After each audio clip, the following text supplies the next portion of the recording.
Muito bom dia, boa tarde, boa noite a todos que estão aqui online no meu canal. Para quem não me conhece, eu sou o biólogo Gabriel. E bom, gente, eu gostaria de desejar um feliz ano novo aí, feliz 2025 a todos. Pois é, já estamos começando a nova temporada aqui, mais um ano de existência do canal. Pois é, gente, estamos na luta, estamos aí na batalha pra gente criar muito conteúdo de qualidade aqui pra vocês. Pois é, gente, é uma jornada bem complexa, é muito trabalhosa, mas vale muito a pena. Eu sei que muitos de vocês estão por aqui para poder absorver, para poder adquirir um conhecimento, informação, cultura do jeito que vocês gostam. Então, já vai se inscrevendo aqui no canal, ativa o sininho, deixa muito like nesse vídeo. Vamos começar aqui o nosso módulo de ecologia. Pois é, hoje é a introdução à ecologia, o primeiro vídeo aqui de videoaula, né? Ou vídeo, né? Ou aula, como você preferir chamar. Pode chamar de aula, pode chamar de vídeo ou de videoaula, entendeu? De módulo, como você preferir chamar aí. Bom, gente, hoje nós vamos introduzir a ecologia. Vocês pensam em quê, né? Eu sei que vocês vão ler o texto aqui, vocês vão ver a imagem, então já vai vir muita informação na cabeça de vocês, vocês vão ficar com o cérebro meio embaralhado. Mas enfim, gente, vamos lá.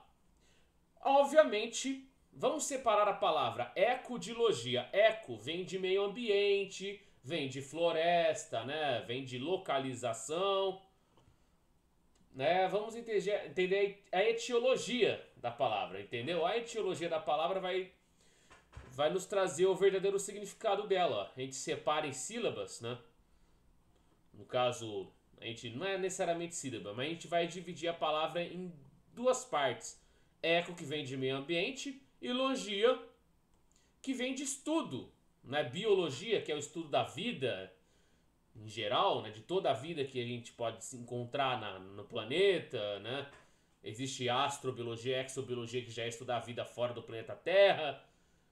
Pois é, isso já é um tema para outro vídeo.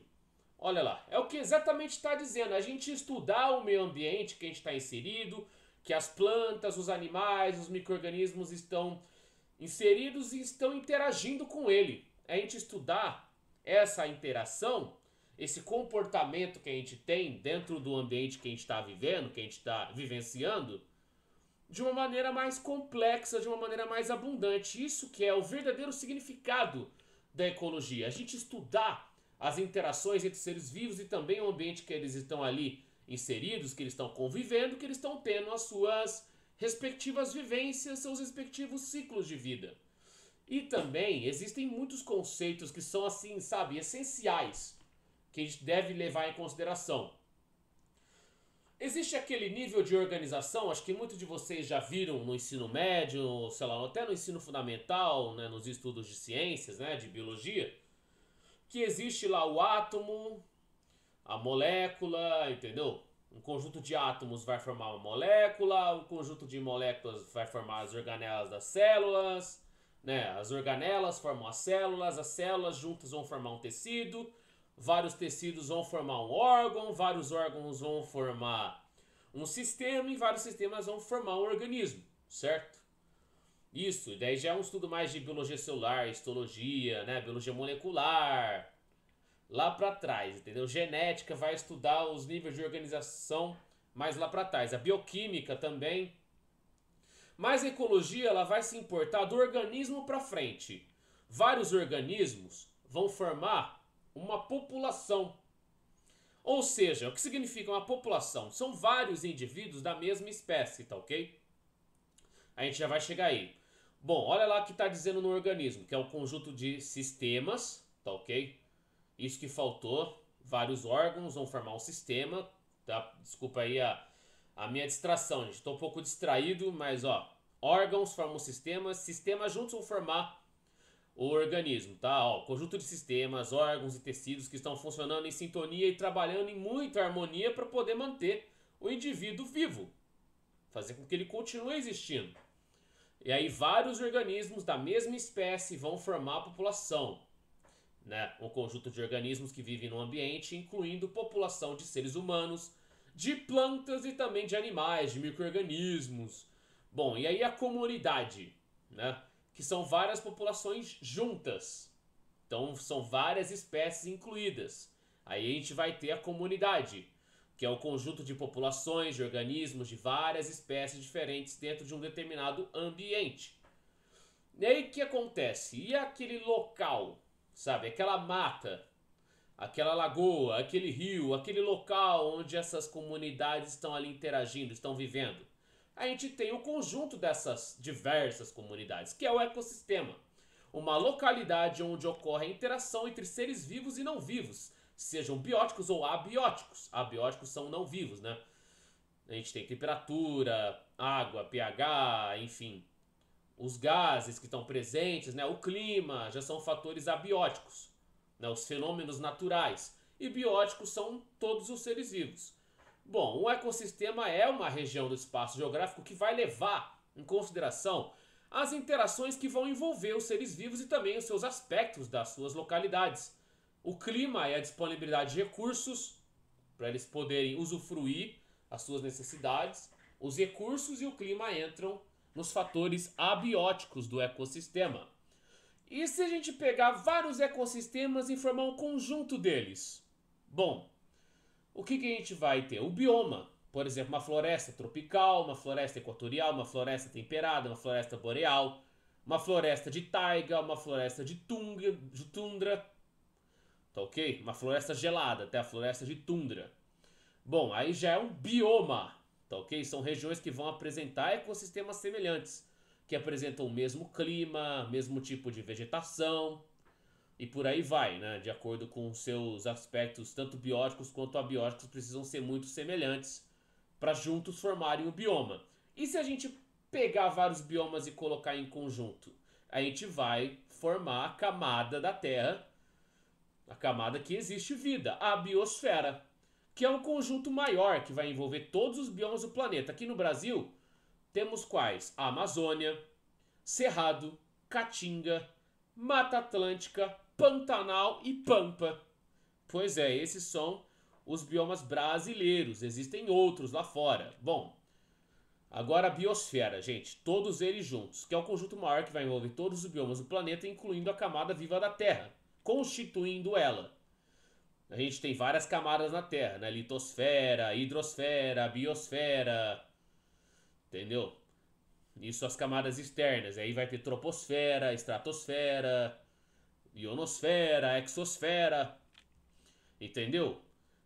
Aí vamos dar mais continuidade. Assim que a gente descobre, né, os níveis de organização, desde o átomo, eu sei que lá para trás tem prótons, nêutrons, elétrons, quarks, gluons, bóson de Higgs, que é a menor partícula, mas isso já é um estudo lá mais para bioquímica, já é um estudo de outras áreas. Então a ecologia ela vai se preocupar do organismo até a biosfera, tá ok?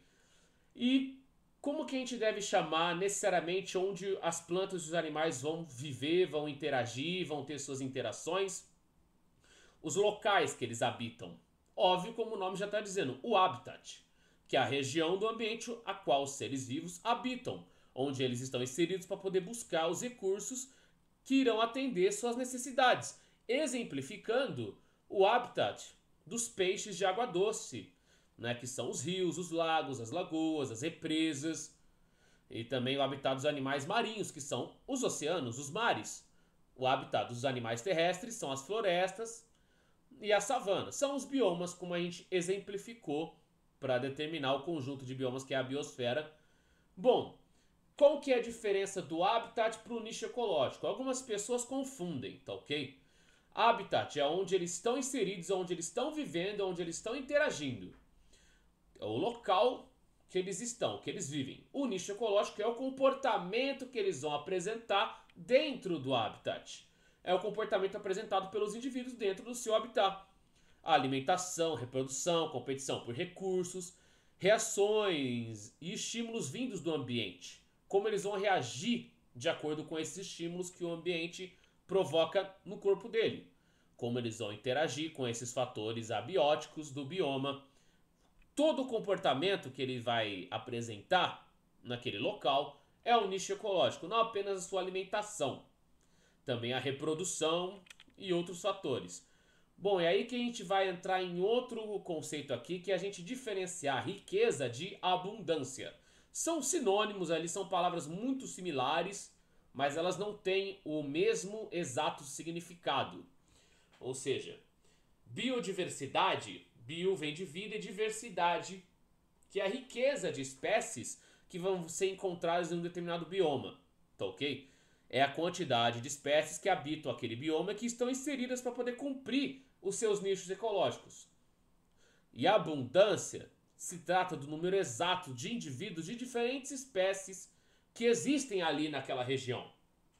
Por exemplo, vamos para savana africana. Eu sei que muita gente vai pensar na savana africana porque tem aquela diversidade enorme de mamíferos, né, de animais de grande porte, enfim, os leões, os elefantes, as girafas, os hipopótamos, os rinocerontes, né, enfim, muita gente pensa nisso, em leão, elefante, girafa, rinoceronte, hipopótamo, búfalo, leopardo, guepardo, enfim, por aí vai, né? É isso que a gente vai pensar em savana africana.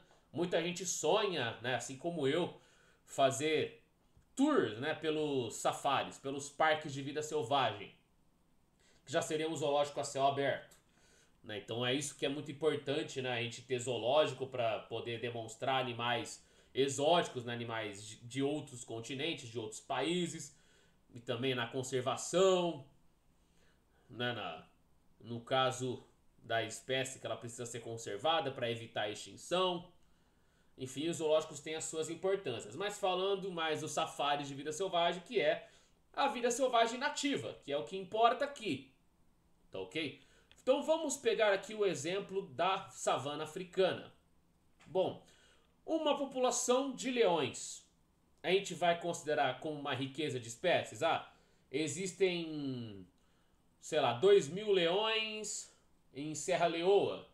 Existem 3.000 ou 10.000 leões vivos, a população desse número na África do Sul. Entendeu? Só estou dando um exemplo, não é um número exato, tá? Não dá pra a gente levar em consideração o número exato de indivíduos que tem. Isso é abundância.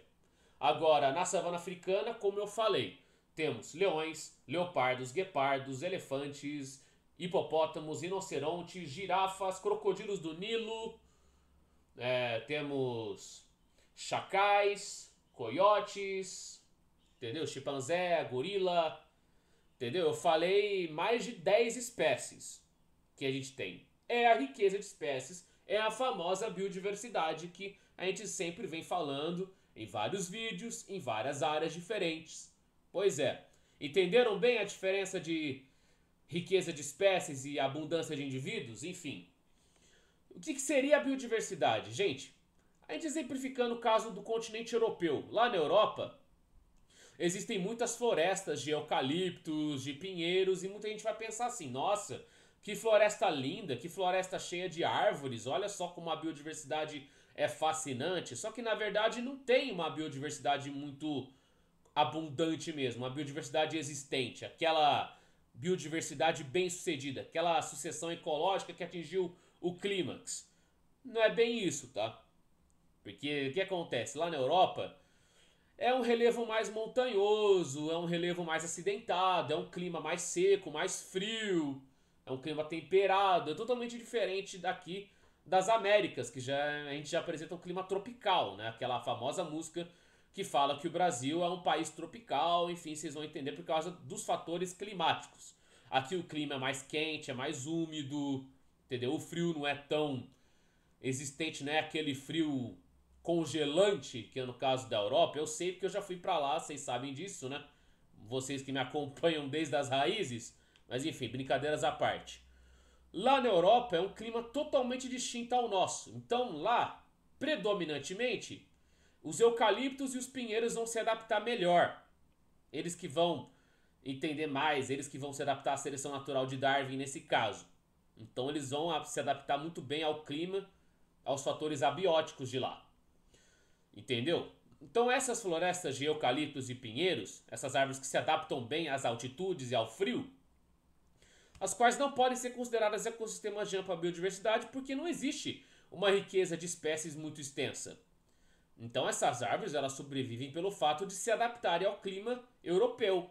que é temperado, como eu avisei, o qual apresenta temperaturas baixas e ventos muito fortes e muito rápidos.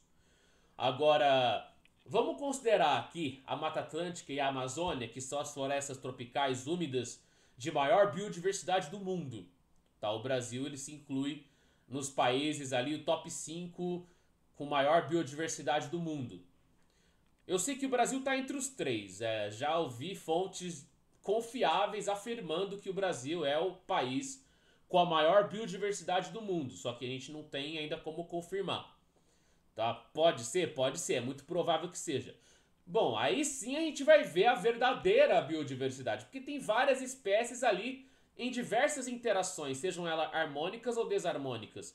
A gente vai fazer um vídeo só diferenciando as interações ecológicas, um vídeo só sobre interações ecológicas, do tipo harmônica, desarmônica, intraespecífica e interespecífica, tá ok? Mas esse vídeo aqui para introduzir a ecologia. Então, na floresta amazônica e na Mata Atlântica, a riqueza de espécies ela é muito superior em relação às matas de pinheiros e eucaliptos lá da Europa.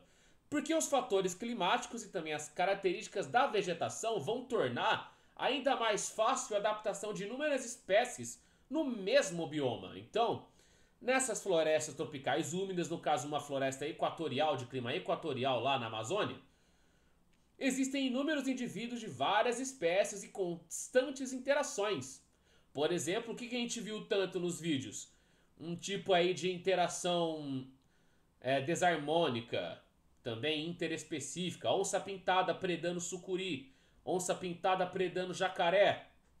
Pois é, onça pintada competindo com ariranha por recursos.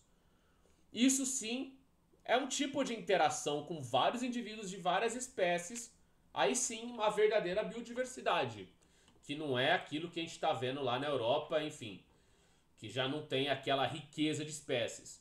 Bom, outro conceito aqui, que vale muito a pena a gente comentar, vamos supor, por exemplo, um rio que passe no meio de uma floresta tropical, um rio que passe no meio, que é uma divisão entre o ambiente terrestre e o ambiente aquático. Uma transição entre diferentes biomas, o encontro do Cerrado com a Mata Atlântica, o encontro do Cerrado com a Caatinga, o encontro da Mata Atlântica com o Pantanal, com o Pampa, né, com os Pampas gaúchos. Enfim, esse encontro de ecossistemas, esse encontro de biomas, que é a região intermediária entre dois ecossistemas diferentes, o famoso ecótone. Por exemplo, o que eu já falei, né, da divisão entre os biomas Cerrado e Mata Atlântica, a divisa entre um ecossistema terrestre de um aquático, por exemplo, a costa, o litoral. Vamos supor lá na Ilha da Queimada Grande, ou qualquer ilha, a ilha mais perigosa do mundo, né, a Ilha das Cobras, que ali é uma floresta, é um ambiente terrestre que está se dividindo ali com o mar, o Oceano Atlântico.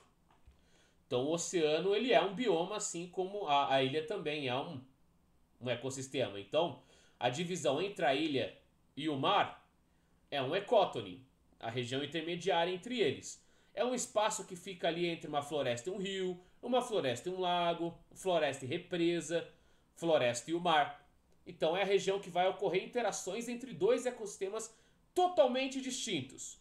E dentro disso a gente vai ter o quê? O famoso fluxo de energia e também a cadeia alimentar, que a gente já viu vários vídeos na prática como funciona. Então esse vídeo aqui ele vai ser mais teórico, tá ok? Então como que vai funcionar o fluxo de energia e também a cadeia alimentar? A gente vai entender como que são estruturados os níveis tróficos dos seres vivos, que incluem as interações harmônicas e desarmônicas, intraespecíficas e interespecíficas, como que a energia vai fluir pelos ecossistemas, mostrando que ainda existe uma dinâmica equilibrada. Então, a partir do momento que ocorre um desequilíbrio, vão gerar ali as alterações até que o equilíbrio retorne para o ecossistema. Existem aqueles ecossistemas mais suscetíveis às alterações, que são os ecossistemas de alto equilíbrio, que vão ser mais suscetíveis às alterações. E vai ser difícil retomar o equilíbrio. Então eles vão sofrer muitos impactos negativos a longo prazo. E que normalmente esses ecossistemas são muito frágeis. Eles podem ser totalmente degradados e dizimados. Aí para recuperar o auge, né, aquele alto equilíbrio, vai ser muito difícil. Tá ok? Não que seja impossível, mas é bem difícil. Bom, então a gente tem que pensar na nossa estrela, né? No principal corpo, né? Existente no sistema solar, o Sol, que é o centro do nosso sistema. Pois é, a gente fica bem na periferia ali da Via Láctea. O sistema solar é apenas um grão de arroz dentro da Via Láctea, né? Brincadeiras à parte. Então a gente tem que entender que o Sol, a nossa principal estrela, que todos os planetas estão ali em translação sobre ele, pois é a fonte primária de energia do nosso planeta. Isso quer dizer que os vegetais, os micro-organismos fotossintetizantes, incluindo as cianobactérias, elas utilizam a radiação solar para poder converter a energia solar em energia química, que vai ser o seu alimento, na intenção de produzir esse próprio alimento e também liberar o oxigênio na atmosfera para os demais seres, né, heterótrofos, totalmente diferente deles que são autótrofos, para a gente poder respirar. Então, os vegetais possuem aquelas organelas responsáveis pela fotossíntese, que são os cloroplastos, em suas células. Isso já é citologia, eu sei. As quais juntas, todas essas organelas juntas, né, e todas as células também unidas, vão formar o quê? Um tecido, que é o famoso parênquima, que é o parênquima clorofiliano. São vários parênquimas, aí já é botânica. Bom, então esses tecidos vão produzir a clorofila, que vai estimular com que os cloroplastos capturem a luz do sol e também o gás carbônico para poder fixar esse carbono, para poder depois capturar o carbono, né? Do gás carbônico captura o carbono, tá ok? Porque a gente sabe que o gás carbônico é CO2, essa é a fórmula química dele. Então as plantas vão capturar esse carbono, vão fixar ele para poder formar os carboidratos, que vão fazer parte, né, dos seus alimentos. Então os vegetais vão utilizar esses carboidratos para poder obter a energia, para se manter vivo. A gente sabe que as plantas, as cianobactérias, micro-organismos também quimiosintetizantes, tá ok? Quimiossíntese já é um outro tipo de transformação de energia que não utiliza a fonte solar, tá? Utiliza outras fontes para poder transformar aquela energia em energia química. Então, a gente sabe que cianobactérias, tá ok? As cianobactérias são a principal fonte ali de fotossíntese, tá ok? As plantas são, né? A gente fala que a Amazônia é o pulmão do mundo, Mata Atlântica é o pulmão do mundo, sendo que na verdade o maior pulmão do mundo são as cianobactérias, tá ok? Foram um dos primeiros seres vivos a habitarem a Terra. Peço desculpas aí, alguma dicção, tá muito cedo. A gente acaba de acordar e a gente fica assim, né, gente? A gente fica meio perdido, tá ok? Mas logo logo eu vou estar 100% já acordado, já vou estar despertado. Bom, então não é toda a energia que vai ser absorvida, tá ok? Na fotossíntese, não é toda a energia, porque é a mesma coisa da gente. Tudo que a gente come, parte a gente vai absorver para obter energia, para poder crescer, tá certo? Mas o resto vai ser descartado. Existe a famosa digestão. E com as plantas, com as cianobactérias, vai ser praticamente a mesma coisa. Então parte dela vai ser gasta na respiração celular. Enfim, o O2, né, o oxigênio que vai sair do carbono, né, porque o carbono foi absorvido, o O2 vai ser lançado na atmosfera para a gente poder respirar. E o que acontece nas nossas trocas gasosas? A gente respira, a gente inspira e expira. A gente libera o gás carbônico, que as plantas também vão reciclar, né? Da mesma forma que a gente recicla, elas também reciclam. Então, a respiração celular, que é a utilização de carboidratos para poder gerar ATP, adenina trifosfato. E os organismos fotossintetizantes, eles são chamados, além de autótrofos, são chamados de produtores, de acordo com o seu nível trófico. Todo indivíduo de toda espécie possui um nível trófico, tá ok? Nós possuímos, as plantas, os animais, os micro-organismos, todo mundo possui um nível trófico, tá ok? Nós somos consumidores. Os fotossintetizantes, os autótrofos, os quimiosintetizantes, são produtores. Eles são a base da cadeia alimentar, tá ok? E existem os seres vivos que vão se alimentar desses produtores, desses autótrofos, que são os consumidores, os os herbívoros, os consumidores primários, que são heterótrofos, são os primeiros heterótrofos que entram nas cadeias alimentares. Todas as cadeias alimentares juntas formam um conjunto, que é a teia alimentar. Bom, nós somos consumidores, tá ok? A gente pode ser primário, porque a gente se alimenta de vegetais, a gente pode ser secundário, terciário, quaternário, porque a gente também se alimenta de outros animais, tá certo? Nós, normalmente, somos onívoros, nós seres humanos, de acordo com o nosso nível trófico. Eu sei que existem pessoas que são carnívoras, pessoas que são herbívoras, né, vegetarianas, existem os veganos, pois é. Nossa alimentação é muito diversificada, nosso nível trófico vai alterando com o passar do tempo, mas normalmente na ecologia, os seres humanos, né, na maioria dos casos, não estou generalizando assim, não estou dizendo de forma unânime, tá ok? Mas a gente coloca onívoro, tá ok? Enfim, os seres vivos que se alimentam de consumidores primários, herbívoros, são chamados o quê? De secundários, são os primeiros carnívoros ou onívoros que vão entrar na cadeia alimentar. Então a energia ela vai fluir de uma maneira unilateral. O que significa isso? A energia que vai entrar na Terra, através do Sol, ela não vai e volta, entendeu? Não é uma reflexão, entendeu? A luz solar, a radiação vai bater no planeta e vai voltar. Parte vai ser absorvida, parte vai refratar. Ou seja, os organismos produtores vão produzir a energia química e aí em seguida distribuir para os consumidores primários que vão transmitir aos próximos, aos secundários, terciários, quaternários, através da cadeia trófica, que é a cadeia alimentar, como a gente já viu falando. Pois é, já entendemos quem são os autótrofos, heterótrofos, produtores, consumidores, carnívoros, herbívoros, onívoros. Pois é, existem os decompositores, ou também chamados de detritívoros, que são as bactérias e fungos que vão representar ali a grande maioria desse grupo. E o que acontece? É um grupo que vai utilizar matéria orgânica que não foi utilizada, aquela matéria que ficou ali, entre aspas, descartada, que não foi utilizada da maneira correta, assim, como se esperava. Então é um grupo que vai utilizar essa matéria orgânica, que outros seres vivos não utilizaram, e vai retornar os átomos e também moléculas dessa matéria com uma finalidade de reutilização. É um reuso, é uma reciclagem, tá certo?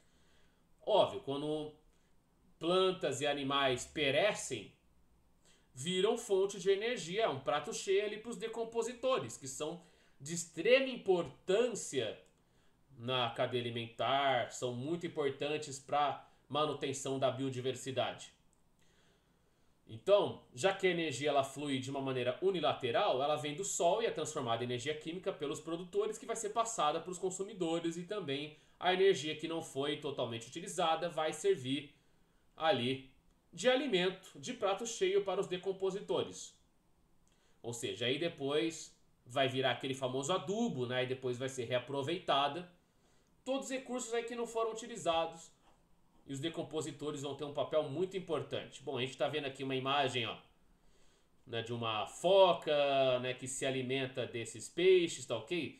A seta, gente, se ela estiver apontando para onde ela aponta, de um animal para o outro, significa, a seta significa é predado por, tá ok? A gente tem aqui o fitoplâncton, que é a base da cadeia alimentar, tá certo? Que vai servir de alimento para o zooplâncton, vai servir de alimento, entendeu? Para outros invertebrados. É assim que funciona, tá ok? Esse é o ciclo de vida aqui. Isso aqui é a cadeia alimentar, tá vendo? Competidores, né? Concorrentes. E quem tá no topo aqui da cadeia alimentar é a foca, tá ok? Que se alimenta desse outro peixe aqui, que se alimenta desses, entendeu? É assim que funciona, tá ok? O que acontece? Todo mundo que está na base serve de um alimento indireto pro predador de topo de cadeia. Nesse caso aqui, nesse esquema, nessa figura, o consumidor de topo de cadeia é a foca, tá ok? Mas a gente sabe que focas podem ser presas, né, de tubarões, das orcas. A orca, óbvio, né, é o topo da cadeia alimentar. A gente sabe disso. Bom, enfim. Isso tudo aqui que está embaixo vai servir de fonte de alimento indireto, tá ok? É indireto, não é direto. Porque esse peixe maior se alimenta do resto aqui, tá ok? Por exemplo, o fitoplâncton serve de um alimento indireto porque ele não está se alimentando necessariamente dele. Está se alimentando de um indivíduo que se alimentou dele. Sei que vocês estão entendendo. Aqui na imagem, ó, a gente está vendo aqui, ó, gazelas de Thomson, a gente está vendo zebras, girafas, são herbívoros aqui na savana africana. Eles estão interagindo, são animais que se toleram, sabem respeitar o espaço um do outro. Às vezes acontece conflito entre herbívoros, acontece, a gente viu elefantes combatendo hipopótamos, combatendo rinocerontes. Já são animais mais territorialistas, são animais mais temperamentais, são mais agressivos, são mais ferozes, mesmo sendo herbívoros, diferentemente aqui dos antílopes, das gazelas, das girafas e das zebras, que são animais mais pacíficos. Não significa que eles são 100% mansos, né? Porque não são pets, né? Não são animais domésticos, são animais selvagens. Eles estão ali, né, usufruindo dos recursos da água, do capim, né, das folhagens, enfim, de vegetais que estão ali disponíveis, que são a base da cadeia alimentar, que servirão de alimento para esses herbívoros. E o que acontece? Todos esses animais aí são presas de quem? Do leão, do leopardo, do guepardo, do crocodilo. Enfim, esses todos são concorrentes. Eles competem por esses animais que a gente está vendo na foto. Enfim, o que acontece? As folhagens, a vegetação, vai servir de alimento para os carnívoros de uma maneira indireta. Porque eles se alimentam de quem se alimentou dele. De quem se alimentou dos vegetais. Tá certo? É mais ou menos assim que funciona a cadeia alimentar. Esse foi o vídeo que a gente introduziu a ecologia aqui no Planeta do Conhecimento. Essa foi a primeira parte desse módulo de ecologia, dessa videoaula, né? Foi a primeira videoaula, aula, vídeo, como você preferir chamar. Bom, como que ficou o esquema aqui? Vamos exibir? Olha aqui, olha só como que ficou em tela inteira. Olha só que lindo que ficou o nosso esquema aqui. Olha só como ficou a nossa tela, a nossa lousa, né, dessa primeira videoaula, ou aula, ou vídeo. Olha só que lindo que ficou, gente. Isso é só o começo, tá? A gente já comentou tantos assuntos interessantes, isso só foi o começo, gente. É disso pra mais, tá ok? Curtiu o conteúdo? Já vai se inscrevendo, ativa o sininho, deixa muito like nesse vídeo, compartilha meu conteúdo, me siga nas redes sociais, @ na descrição. Lembre-se do nosso clássico eterno bordão, o conhecimento vai dominar o planeta, porque aqui é o planeta do conhecimento. Vejo vocês no próximo vídeo e feliz ano novo. 2025 vai ser um ano próspero, cheio de luz, paz, saúde. Tudo de bom, gente. Certeza que o canal vai render muito mais conteúdo do que rendeu no ano anterior. Então, fiquem todos bem. Que comecem o ano daquele jeito. Até o próximo vídeo, guys. Tchau, tchau. Fui.